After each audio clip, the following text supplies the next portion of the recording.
Hello, 20th century Malayalam literature in translation എന്ന പേപ്പറിൽ second മോഡ്യൂളാണ് ഇന്ന് തുടങ്ങുന്നത്.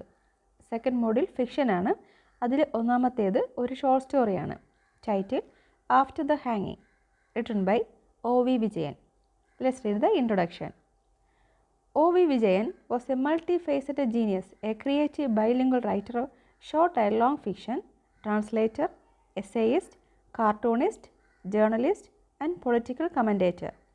He is one of the major names associated with modernism in Malayalam literature, leading it away from a limited horizon and realistic moorings into the wider world of magical realism and layered narratives.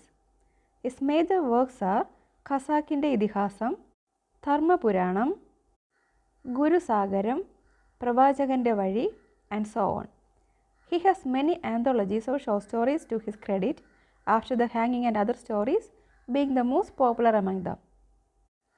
O.V. Vijayan has won numerous prestigious awards including Odakudal Award, Sahitya Akademi Award, Kerala Sahitya Akademi Award, Vailar Award, Muttathu Varki Award, Ezhuthachan Puraskaram, Madhrubhumi Literary Award, and the Padma Bhushan.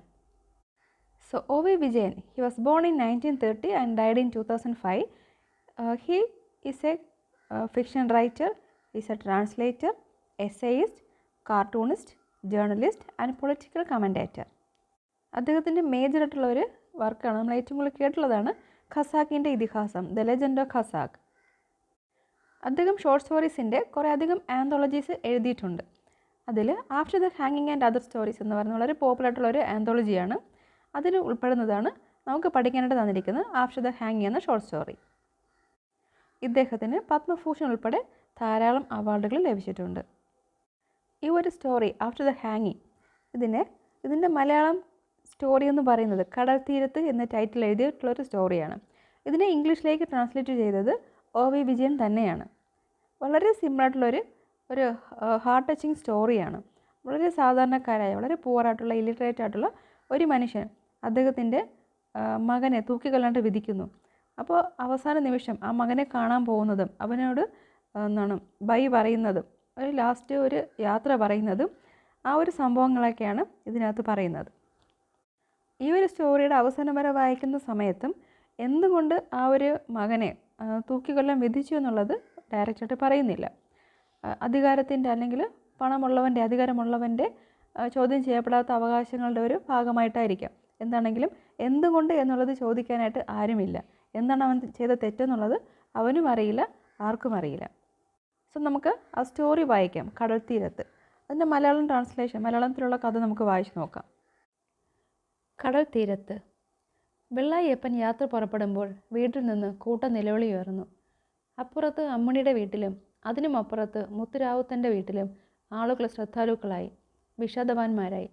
ആ വീടുകൾക്കപ്പുറത്ത് പാഴിതറയിലെ 50 ചില്ലാനം കുടികളിലത്രയും ഈ വിഷാദവും സഹാനുഭൂതിയും നിറഞ്ഞു. വെള്ളായപ്പൻ കണ്ണൂരിലേക്ക് പോവുകയാണ്.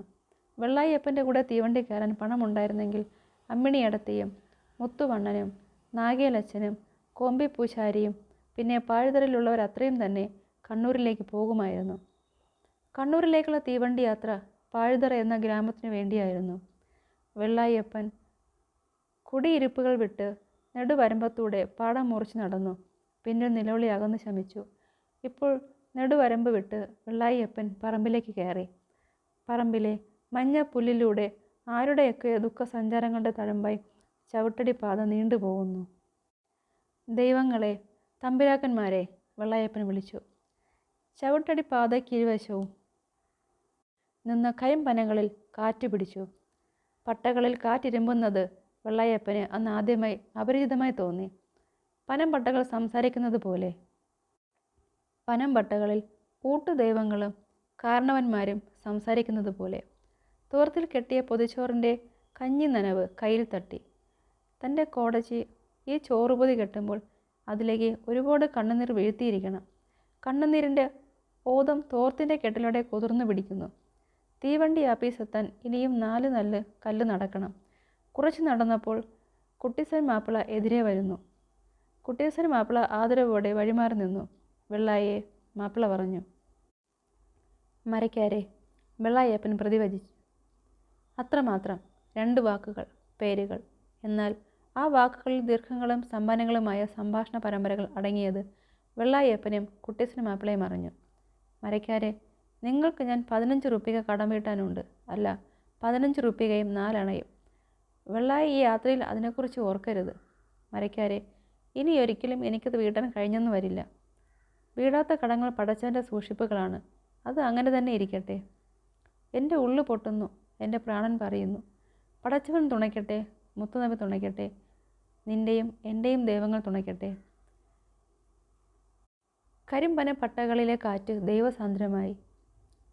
കുട്ടീസന് മാപ്പിളയെ വിട്ടുകൊണ്ട് വെള്ളായപ്പൻ യാത്ര തുടർന്നു. ഇനിയും 4 കല്ല് നടക്കണം. വഴിയിൽ പിന്നെയും ഒരു അഭിമുഖം. നീലി മണ്ണാത്തി. അലക്കിയ തുണികളുടെ കെട്ട് ചുമലിൽ. ഞാത്തി എതിരെ വന്ന നീലി വഴിമാറി നിന്നു. വെള്ളായിച്ചോ, അവൾ പറഞ്ഞു. അത്രമാത്രം. നീലിയെ, വെള്ളായപ്പൻ പറഞ്ഞു. അത്രമാത്രം. 2 വാക്കുകൾ മാത്രം. 2 വാക്കുകൾക്കിടയ്ക്ക് സാന്ത്വനത്തിൻ്റെ നിറവ്. വെള്ളായപ്പൻ നടന്നു. ചവിട്ടടി പാത വെട്ടുവഴിയിൽ ചേർന്നു. വെള്ളായപ്പൻ വെട്ടുവഴിയിലൂടെ നടന്നു. വെട്ടുവഴ വഴി പുഴയിലേക്കിറങ്ങി. പുഴ കടന്ന് മേട് കയറിയാൽ പിന്നെ തീവണ്ടി ആഫീസിലേക്കുള്ള വഴിയാണ്. പുഴ മണലിൽ നിന്ന് വെള്ളായപ്പൻ പുഴവെള്ളത്തിലേക്കിറങ്ങി. കാൽവണ്ണയെ തഴുകിക്കൊണ്ട് പരൽ മീനുകളെ പേറിക്കൊണ്ട് പുഴ ഒഴുകി. പുഴയുടെ നടുക്കെത്തിയപ്പോൾ കുളിയുടെ അനുഭവം വെള്ളായപ്പനെ തളർത്തി. അപ്പൻ്റെ ശവത്തെ കുളിപ്പിച്ചത്, മകനെ അവൻ്റെ കുട്ടിക്കാലത്ത് കുളത്തിൽ കുളിപ്പിച്ചത്, ഇളം ചൂടുള്ള വെള്ളം, അതൊക്കെയും ഓർമ്മിപ്പിച്ചു. പുഴ കടന്ന് അപ്പുറത്തെ മേട് കയറുവോളം വെള്ളായപ്പൻ കരഞ്ഞു. തീവണ്ടി ആഫീസിലെത്തിയ വെള്ളായപ്പൻ ചീട്ട് വാങ്ങുന്നിടത്ത് വരിയിൽ നിന്നു. ഉടുമുണ്ടിൻ്റെ കോന്തലഴിച്ചു. പണം പുറത്തെടുത്തു. കണ്ണൂർ. വെള്ളായപ്പൻ പറഞ്ഞു. ഗുമസ്തൻ ചീട്ടെടുത്ത് അച്ചുകുത്തി ജനാലിലൂടെ പുറത്തേക്കിട്ടപ്പോൾ യാത്രയിൽ ഒരു ഘട്ടം താണ്ടിയതുപോലെ വെള്ളായപ്പന് തോന്നി. ചീട്ടിനെ മുണ്ടിൻ്റെ കോന്തലിൽ കെട്ടി വെള്ളായപ്പൻ പടവ് കയറി പ്ലാറ്റ്ഫോമിലെത്തി. ബെഞ്ചിൽ വണ്ടിക്കായി കാത്തിരുന്നു. അകലെ സൂര്യൻ താഴുന്നു. ഇരുണ്ട് തുടങ്ങുന്ന കരിമനകൾക്ക് മുകളിലൂടെ പക്ഷികൾ പറന്നു കൂട് പറ്റുന്നു. മുണ്ടക പാടത്തിൻ്റെ വരമ്പത്ത് തൻ്റെ ചെറുവിരലിൽ പിടിച്ചുകൊണ്ട് അസ്തമയത്തിൻ്റെ പക്ഷികളെ നോക്കി അത്ഭുതപ്പെട്ട മകനെ വെള്ളായപ്പൻ ഓർത്തു. അസ്തമയത്തിലൂടെ പാടത്തേക്ക് ഇറങ്ങി നടക്കുന്ന സ്വന്തം അപ്പനെ ഓർത്തു. 2 ചിത്രങ്ങൾ, അവയ്ക്കിടയിൽ 2 പേരുകൾക്കിടയിൽ എന്ന പോലെ, 2 വാക്കുകൾക്കിടയിൽ എന്ന പോലെ എന്തിൻ്റെയൊക്കെ നിറവ്. ബെഞ്ചിൽ ബാക്കിയുണ്ടായിരുന്ന സ്ഥലത്ത് വന്ന് ഇരുപുറപ്പിച്ച ഒരു കാരണവർ ചോദിച്ചു. കോയമ്പത്തൂർക്കോ? കണ്ണൂർക്ക്, വെള്ളായപ്പൻ പറഞ്ഞു. ഞാൻ കോയമ്പത്തൂർക്കാണ്. ഓ. കണ്ണൂർ വണ്ടി 10 മണിയാകും. ഓ. കണ്ണൂർ എന്താ പണി? വിജയിച്ചൊന്നുമില്ല, വെറുതെ പോവാണ്. അപരിചിതൻ്റെ സംഭാഷണം ഒരു കൊലക്കയറിനെ പോലെ വെള്ളായപ്പൻ്റെ കഴുത്തിൽ ചുറ്റിമുറുകി. പാഴുതറയുടെ നെടുവരമ്പ് കടന്നാൽ ലോകം മുഴുവൻ അപരിചിതരാണ്. അപരിചിതരുടെ താല്പര്യരഹിതമായ സംഭാഷണം എണ്ണമറ്റ കൊലക്കയറുകളായി.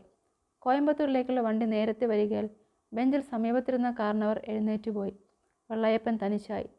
ചോറ് പൊതി അഴിക്കാൻ തോന്നിയില്ല. തുവർത്തിലൂടെ പുറത്തേക്ക് കുതിർന്ന അതിൻ്റെ നനവിൽ കൈ വെച്ചുകൊണ്ട് വെള്ളായപ്പൻ ഇരുന്നു. അങ്ങനെ ഇരുന്നു ഉറങ്ങി. ഉറക്കത്തിൽ കിനാവ് കണ്ടു. കിനാവിൽ വെള്ളായപ്പൻ പറഞ്ഞു. കണ്ടുണ്ണിയെ, മകനെ. തീവണ്ടിയുടെ ചീറ്റലും നടുക്കും വെള്ളായപ്പനെ ഉണർത്തി. വെള്ളായപ്പൻ തട്ടിപ്പിടഞ്ഞ് എഴുന്നേറ്റു. മുണ്ടിൻ്റെ കോന്തലയിലെ ചീട്ട് അവിടെ തന്നെ ഉണ്ടോ എന്ന് നോക്കി നിജം വരുത്തി. പതുക്കെ വണ്ടിയിലേക്ക് നടന്നു. ഒഴിവ് കണ്ടിടത്ത് കയറാൻ തുടങ്ങി. ഇത് 1-ാം ക്ലാസ്സാണ് കാർന്നവരെ. തന്നെ. അപ്പുറത്തെ പെട്ടിയിൽ. റിസർവ്ഡാണ്. തന്നെ. അപ്പുറത്ത് നോയിക്കൊള്ളു കാർന്നവരെ. അപരിചിതരുടെ സ്വരങ്ങൾ. ഒടുവിൽ ഒരു പെട്ടിയിൽ കയറിക്കൂടി. ഇരിക്കാനിടമില്ല. പിടിച്ചു നിൽക്കാം, ഞാൻ നിന്നുകൊള്ളാം. എനിക്കുറങ്ങേണ്ട. ഈ രാത്രിയിൽ എൻ്റെ മകൻ ഉറക്കം വിളയ്ക്കുന്നു. തീവണ്ടിയുടെ താളം. നിലം മാറുന്നതനുസരിച്ച് അതിൻ്റെ താളഭേദം. വഴിവിളക്കുകൾ, പുഴമൺതിട്ടകൾ, മരങ്ങൾ. വളരെ മുമ്പൊരിക്കലാണ് തീവണ്ടിയിൽ സഞ്ചരിച്ചിട്ടുള്ളത്. പകലിൻ്റെ വെളിച്ചത്തിൽ. ഇതു രാത്രി വണ്ടിയാണ്. മങ്ങിയ ചിത്രങ്ങൾ പതിച്ച ചുവരുകളുള്ള ഒരു തുരങ്കത്തിലൂടെ അത് പായുന്നു. കണ്ണൂരെത്തിയപ്പോൾ നേരം പുലർന്നിട്ടില്ല. അപ്പോഴും കെട്ടഴിക്കാതെ പൊതിച്ചോറ് കയ്യിലിരുന്നു. ഗേറ്റിൽ ചീട്ട് തിരിച്ചു കൊടുത്തുകൊണ്ട് വെള്ളായപ്പൻ പുറത്തു കിടന്നു. ആകാശത്തിൻ്റെ ഇരുട്ടിൽ അകലെ എവിടെയോ വിടരുന്ന പുലരിയുടെ സൂചന. തീവണ്ടി ആഫീസിൻ്റെ മുറ്റത്ത് കൂട്ടം തട്ടി നിന്ന കുതിരവണ്ടിക്കാർ വണ്ടി വേണോ എന്ന് വെള്ളായപ്പനോട് ചോദിച്ചില്ല. വെള്ളായപ്പൻ ചോദിച്ചു, ജയിലിലേക്ക് ഏതിയാണ് വഴി? ആരോ ചിരിച്ചു. ഇതാ ഒരു കിഴവൻ നേരം പുലരുന്നതിന് മുൻപ് ജയിലിലേക്കുള്ള വഴി തേടുന്നു. വീണ്ടും ആരോ ചിരിച്ചു. കാരണം അവരെ കട്ടാൽ മതി ജയിലിലേക്ക് എത്തിച്ചേരാം. അപരിചിതരുടെ സ്വരങ്ങൾ കഴുത്തിന് ചുറ്റും പിരിഞ്ഞു മുറുകി. വെള്ളായപ്പന് ശ്വാസം മുട്ടി. അവസാനം ആരോ വഴി പറഞ്ഞു കൊടുത്തു. വെള്ളായപ്പൻ നടന്നു. കാക്ക കരച്ചിലോടെ മുകളിൽ പതുക്കെ ആകാശങ്ങൾ തെളിഞ്ഞു. ജയിലിൻ്റെ പടിക്കൽ പാറവുകാരൻ വെള്ളായപ്പനെ തടഞ്ഞു. എങ്ങോട്ടായി രാവിലെ? വെള്ളായപ്പൻ വെങ്ങി. ഒരു കുട്ടിയുടെ നിസ്സഹായതയോടെ അയാൾ പാറവുകാരൻ്റെ മുമ്പിൽ നിന്നു. എന്നിട്ട് പതുക്കെ മുണ്ടിൻ്റെ കോന്തലഴിച്ചു. മഞ്ഞ നിറത്തിലുള്ള ഒരു കടലാസ് പുറത്തെടുത്തു.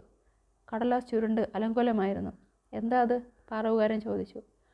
വെള്ളായപ്പൻ കടലാസ് പാറവുകാരനെ ഏൽപ്പിച്ചു. പാറവുകാരൻ കടലാസിലേക്ക് നോക്കിയില്ല. വെള്ളായപ്പൻ പറഞ്ഞു, എൻ്റെ കുട്ടി ഇവിടെ ഉണ്ട്. ഈ പുലർച്ചെ ആരാ വരാൻ പറഞ്ഞത്? പാറവുകാരൻ പരുക്കനായി പറഞ്ഞു. ആപ്പീസ് തുറക്കട്ടെ. ഏതോ ശീലത്തിൻ്റെ സ്വാധീനത്തിൽ പാറവുകാരൻ കടലാസ് നിവർത്തി നോക്കി. പാറവുകാരൻ്റെ മുഖം പൊടുന്നനെ കനിവുറ്റതായി. നാളെയാണല്ലേ? പാറവുകാരൻ പറഞ്ഞു. എനിക്ക് പിടിയില്ല, വെള്ളായപ്പൻ പറഞ്ഞു. കടലാസിൽ എന്താണ് എഴുതിയിരിക്കണമെന്ന് ആവോ? പാറവുകാരൻ കടലാസിലെ വിവരങ്ങൾ ഒരിക്കൽ കൂടി ശ്രദ്ധിച്ചു വായിച്ചു. അതെ, നാളെ രാവിലെ 5 മണിക്ക്, അയാൾ പറഞ്ഞു. വെള്ളായപ്പൻ്റെ കണ്ണുകൾ വിടർന്നു. അവയിൽ അന്താളിച്ച് നിറഞ്ഞു. തന്നെ, വെള്ളായപ്പൻ പറഞ്ഞു. കാർന്നോർ ഇവിടെ ഇരിക്കൂ. ഓ. ജയിലിൻ്റെ ഉമ്മറത്തെ ചാരുപടിയിൽ വെള്ളായപ്പൻ ഇരുന്നു. അമ്പലത്തിൽ നട തുറക്കാൻ കാത്തിരിക്കുന്നത് പോലെ. കാർന്നോർക്ക് ചായയോ മറ്റോ വേണോ? വേണ്ട. എൻ്റെ മകൻ ഈ രാത്രിയിൽ ഉറങ്ങിയിട്ടുണ്ടാവില്ല. ഉറങ്ങാതെ ഉണർന്നിട്ടുണ്ടാവില്ല. ഉറങ്ങാതെ ഉണരാതെ അവന് ചായ കുടിക്കാൻ മനസ്സ് വരുന്നത് എങ്ങനെ? വെള്ളായപ്പൻ്റെ കൈപ്പടം പൊതിച്ചോറിൽ അമർന്നു. മകനെ, ഈ പൊതിച്ചോറ് നിൻ്റെ അമ്മ എനിക്ക് വേണ്ടി പൊതിഞ്ഞതാണ്. രാത്രിയിൽ ഞാനത് കഴിക്കാതെ ഇവിടം വരെ എത്തിച്ചു. ഇനി നിനക്ക് തരാൻ എൻ്റെ കയ്യിൽ ഇത് മാത്രമേ ഉള്ളൂ. തുവർത്തിനകത്ത് കെട്ടഴിക്കാതെ കിടന്ന പാതയം വിളിച്ചു. നേരം പതുക്കെ പതുക്കെ വെളുത്തു. നേരം പതുക്കെ പതുക്കെ കനച്ചു. ആപ്പീസ് തുറന്നു. ആളുകൾ മേശയ്ക്ക് പുറകിൽ സ്ഥലം പിടിച്ചു. പാറവുകാർ കവാത്ത് നടത്തി. തടവറ സജീവമായി. മേധാവികൾ കടലാസ് പരിശോധിക്കുന്നു. മേധാവികൾ ഉത്തരവിടുന്നു.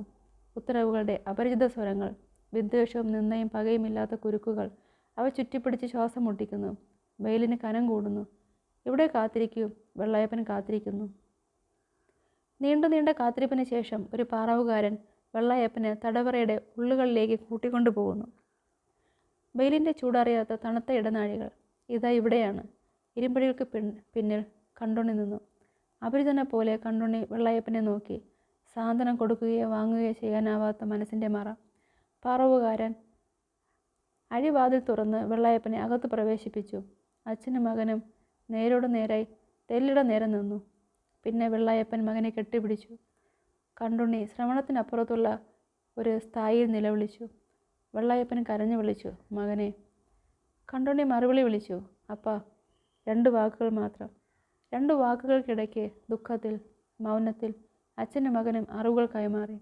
മകനെ, നീ എന്തു ചെയ്തു? എനിക്ക് ഓർമ്മയില്ല അപ്പാ. മകനെ, നീ കൊലപാതകം നടത്തിയോ? എനിക്ക് ഓർമ്മയില്ല. സാരമില്ല മകനെ, ഇനിയൊന്നും ഓർമ്മിക്കേണ്ടതില്ല. പാറവുകാർ ഓർമ്മിക്കുമോ? ഇല്ല മകനെ. അപ്പൻ എൻ്റെ വേദന ഓർമ്മിക്കുമോ? ഉച്ചസ്ഥായിലുള്ള നിശബ്ദമായ നിലവിളി. അപ്പാ, എന്നെ തൂക്കിക്കൊല്ലാൻ സമ്മതിക്കരുതേ. 2 വാക്കുകൾക്കിടയ്ക്ക് ഈ വിനിമയം അത്രയും. കാർന്നോരെ, പുറത്തു വരൂ, സമയം കഴിഞ്ഞു. വെള്ളായപ്പൻ പുറത്തു വരുന്നു. അയാൾക്ക് പിന്നിൽ ഇരുമ്പഴി വാതിൽ അടയുന്നു. നീങ്ങുന്ന തീവണ്ടി മുറിയിൽ നിന്ന് പുറത്തേക്ക് നോക്കും പോലെ. ഇരുമ്പഴിയിലൂടെ പുറത്തേക്ക് നോക്കിക്കൊണ്ട് അപരിചിതനായി കണ്ടുണ്ണി നിന്നു. അവസാനത്തെ തിരിഞ്ഞ നോട്ടത്തിൻ്റെ ശ്രദ്ധാഞ്ജലിയോടെ വെള്ളായപ്പൻ നടന്നകന്നു. ജയിലിൻ്റെ പരിസരങ്ങളിൽ വെള്ളായപ്പൻ അങ്ങുമിങ്ങുമായി കാത്തുകിടന്നു. സൂര്യൻ ഉച്ചയിലെത്തി. നേരം താണു. ഈ രാത്രിയിൽ കണ്ടുണ്ണി ഉറങ്ങുമോ? രാത്രി പിന്നിടുന്നു. മതിലുകൾക്കകത്ത് കണ്ടുണ്ണി ജീവിക്കുന്നു. പുലർച്ചയ്ക്ക് മുൻപ് കൊമ്പ് വിളികൾ മുഴങ്ങുന്നത് വെള്ളായപ്പൻ കേട്ടു. അത് വധശിക്ഷയുടെ ചടങ്ങാണെന്ന് വെള്ളായപ്പൻ അറിഞ്ഞിരുന്നില്ല. രാവിലെ 5 മണിക്കാണെന്ന് അവർ പറഞ്ഞിരുന്നു.